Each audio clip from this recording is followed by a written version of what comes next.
आज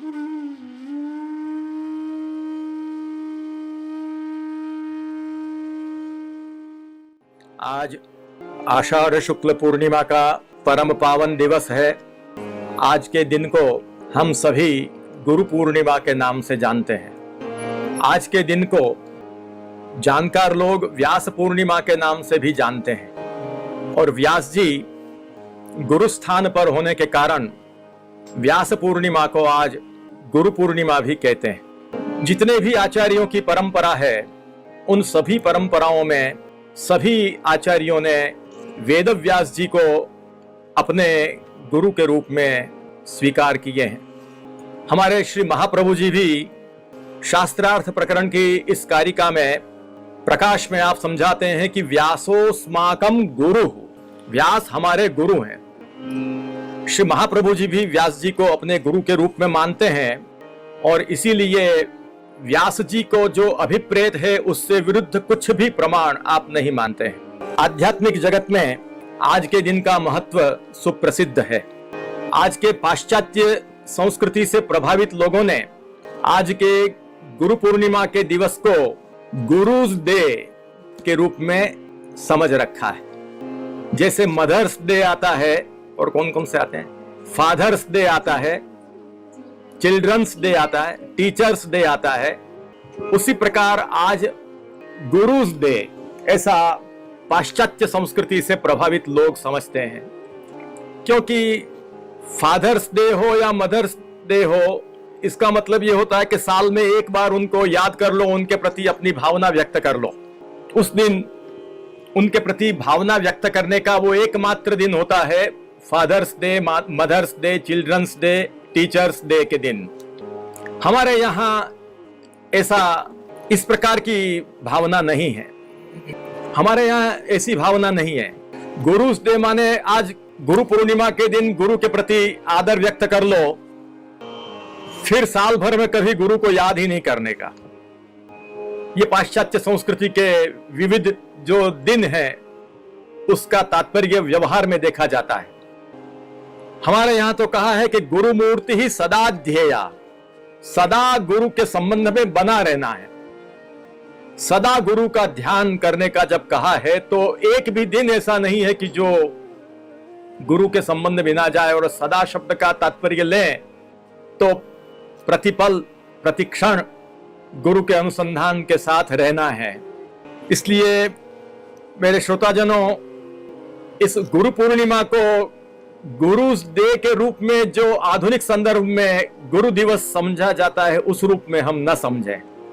ऐसा है, शास्त्रों में गुरु के आराधन के कुछ विशेष दिवस बताए गए हैं, जिनमें नारद पंचरात्र आदि में कहा गया है आषाढ़े गुरु पूर्णायाम मैत्र श्रवणयोस्तथा।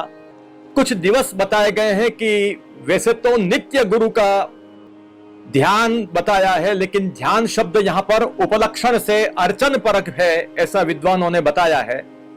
तो गुरु के साथ नित्य संबद्ध रहना है, फिर भी कुछ विशेष दिन हैं जिन दिनों पर गुरु का विशेष आराधन अर्चन करके लाभ लेने का होता है, जिसमें गुरु के जन्मदिन पर, मूल गुरु के जन्मदिन पर, गुरु के संप्रदाय गुरु के जन्मदिन पर, अपने जन्मदिन पर विशेष आराधन करें। अपने घर में यज्ञोपवीत, विवाह आदि मंगल संस्कारों के अवसर पर, संस्कारे चोत्सवे, दीक्षा जिस दिन अपन ने ली हो उस दीक्षा के दिन, पर्व के दिनों में, आषाढ़ मास में गुरु पूर्णिमा के दिन, इस प्रकार बहुत से दिन बताए गए हैं। ऋषि पंचमी को, देवशयनी एकादशी को, जन्माष्टमी, रामनवमी आदि पर्वों पर, ऐसे उत्सवों पर विशेषार्चा प्रकर्तव्या आचार्यस्य महात्मनः कृते शतगुणम पुण्यम दुःखहान्यै सुखाय च। ऐसे विशेष दिनों पर गुरु की विशेष पूजा अर्चना करनी चाहिए। यदि इस प्रकार से पूजा अर्चना हम करते हैं तो शतगुण वो पुण्यकारिणी वो पूजा मानी जाती है। उससे सभी प्रकार के दुखों का निरसन होता है और सुख प्राप्त होता है।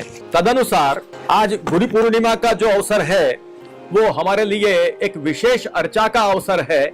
ऐसा नहीं कि आज का ही दिन फिर 1 साल तक गुरु को भूल जाओ।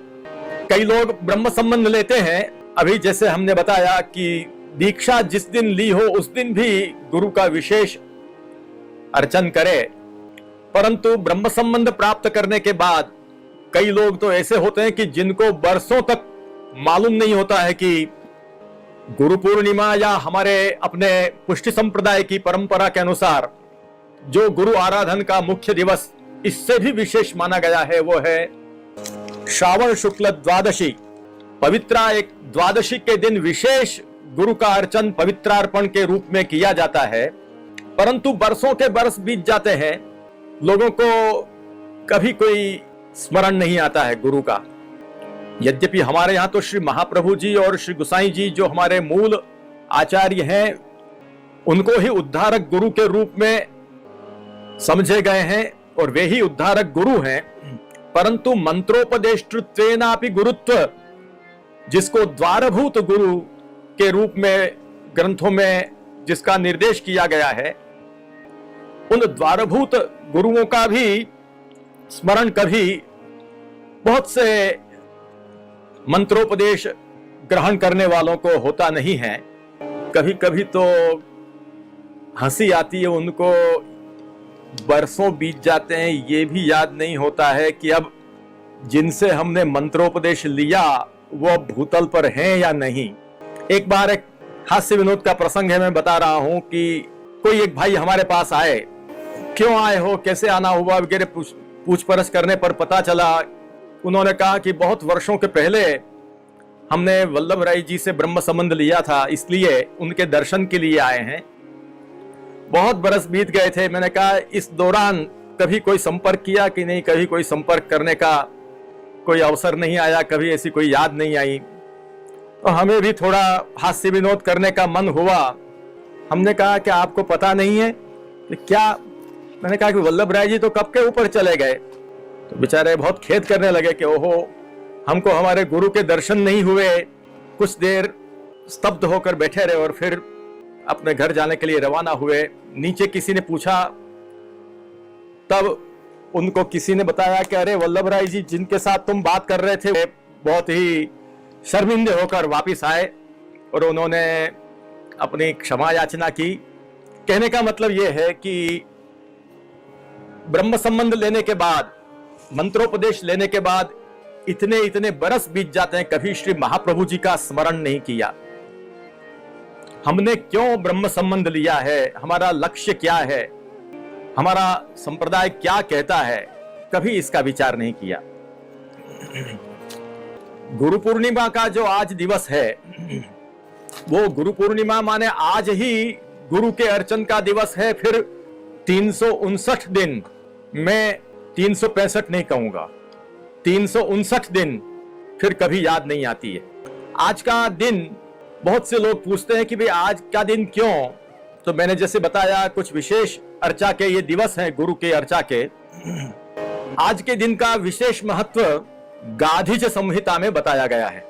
गुरुजन सदा सेवनीय है, सदा सेवनीय है, सदैव उनकी सेवा करनी चाहिए। सदा सेवा योग्य है गुरुजन, सदा सेवा योग्य है। यदि सदा हम अपनी परिस्थितियों के कारण सेवन नहीं कर पाते हैं तो उत्सवेषु विशेषेण, जो उत्सव अभी हमने आपको दिखाए, मैंने ज्यादा नहीं पढ़े, कुछ वर्षों के पहले हमारे यहाँ से प्रसिद्ध होने वाली जो व्रत उत्सव की टिप्पणी है उसमें उसको मुद्रित किया गया है। नारद पंचरात्र का वह संदर्भ अनुवाद के साथ मुद्रित किया है, वहां से आप देख सकते हैं। तो नित्य यदि अर्चन नहीं हो सके तो उत्सवों के दिन विशेष अर्चन करना चाहिए, जिसमें आध्यात्मिक सुख की प्राप्ति के लिए आषाढ़ पूर्णिमा को प्रतिवर्ष गुरुओं का अर्चन करना चाहिए और यह बड़ा ही मंगलदायक है। यदि इस प्रकार से अर्चन नहीं करते हैं तो सब कुछ निष्फल माना जाता है और वह महापापी कहलाता है, ऐसा गाधिज संहिता में लिखा है। हमारे यहाँ पर पुष्टि मार्ग में सविशेष रूप से पवित्रा द्वादशी का दिन बताया है पवित्र एकादशी को भगवान को, पूर्ण पुरुषोत्तम को पवित्रार्पण करने के बाद दूसरे दिन गुरु को पवित्रार्पण किया जाता है। पवित्र एकादशी के दिन श्री महाप्रभु जी को भी साक्षात भगवद वदनावतार है, साक्षात वस्तुतः कृष्ण है, इसलिए पुरुषोत्तम भाव से एकादशी को भी पवित्रार्पण किया जाता है। और द्वादशी को वे ही पूर्ण पुरुषोत्तम गुरु रूप में श्री वल्लभ रूप में पधारे हैं, इसलिए श्री महाप्रभु जी को उस दिन विशेष गुरु भाव से पवित्रार्पण किया जाता है। हमारे संप्रदाय में यह स्थिति है कि साल भर का जो पवित्रा द्वादशी का दिवस, पवित्रा एकादशी और द्वादशी, इन दिनों में पुरुषोत्तम को और गुरु को पवित्रार्पण यदि नहीं करते हैं तो सारी वर्ष भर की सेवा निष्फल हो जाती है। इतना सब होते हुए भी हमारे वैष्णवजन बहुत कम ही इसका अनुसरण कर पाते हैं।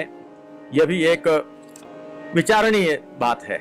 आज का दिन वैसे विशेष रूप से गुरु अर्चा का दिन है और आज जब गुरु पूर्णिमा का अवसर है तो आज के इस मंगल पर्व पर हम श्री गुरु के महात्म्य का रसपान करने के लिए आज तत्पर हुए हैं। जिस प्रकार भगवान के महात्म्य का वर्णन करना बहुत ही कठिन है, कोई कर नहीं सकता है, उसी प्रकार श्री गुरु के महात्म्य का वर्णन करना भी जीव सामर्थ्य के बाहर की बात है। और इसीलिए हमारे भाषा साहित्य में भी कहा है, सब धरती कागज करूं, सारी धरती को कागज बना दें। कितना बड़ा लिखने का स्थान मिल गया। सारी धरती को कागज बना दें और सारे वन में जितनी भी वृक्षों की डालियां हैं उन डालियों से लेखनी बना दें और जो 7 समंदर हैं, 7 समुद्र हैं, उनकी स्याही बना लें और उससे गुरु के गुण लिखने के लिए बैठें तो भी गुरु के गुण का वर्णन नहीं हो सकता है, उनके गुणों का पार नहीं आता है। वास्तव में भगवान स्वयं ही अलग अलग वेश में 2 कार्य करते हैं, अलग अलग स्वरूप में 2 कार्य करते हैं। गुरु के रूप में वे ही भगवान प्रवर्तन करते हैं, भक्ति मार्ग में जीवों को प्रवर्तित करते हैं, और वे ही भगवान स्वयं भगवान के रूप में भजनीय बनते हैं। इस प्रकार एक ही भगवान स्वयं भजनीय भी बनते हैं और भजन को प्रवृत्त कराने के लिए गुरु के रूप में आकर भजन का प्रवर्तन भी करते हैं, भक्ति मार्ग का प्रवर्तन भी करते हैं। इसलिए गुरु के रूप में साक्षात भगवान ही ये सब कार्य करते हैं, उद्धारक गुरु के रूप में। और इस प्रकार से उद्धारक गुरु का जो स्वरूप यदि विचार किया जाए तो उस रूप में भगवान एव वा गुरु, भगवान ही जब गुरु के रूप में पधार कर इस प्रकार जब चरित्र दिखाते हैं तो उनके गुणों का कहां तक कोई पार पाएगा। इसलिए यत्किंचित उनकी कृपा से जो शक्य है वो गुरु के स्वरूप का महात्म्य का अवगाहन हम लोग यहां पर करने के लिए तत्पर हुए हैं। गुरु माने जो वेदादि शास्त्रों का उपदेश करता है वो गुरु, अथवा गीर्यते स्तूयते इति गुरु। शास्त्रों में, वेद में, लोक में जिनकी प्रशंसा की जाती है, स्तुति की जाती है, वे गुरु हैं। गुरु का बहुत बड़ा आज की भाषा में रोल हमारे जीवन में होता है। माता, पिता, आचार्य, मामा और श्वशुर, इन 5 को गुरु शब्द से व्यवहृत किए गए हैं।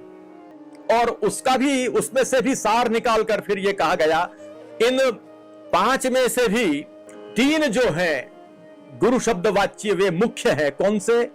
एक तो आचार्य और पितरौ। पितरौ माने माता पिता, माता पिता और पितरौ, माता पिता और आचार्य, ये 5 में भी 3 मुख्य हैं।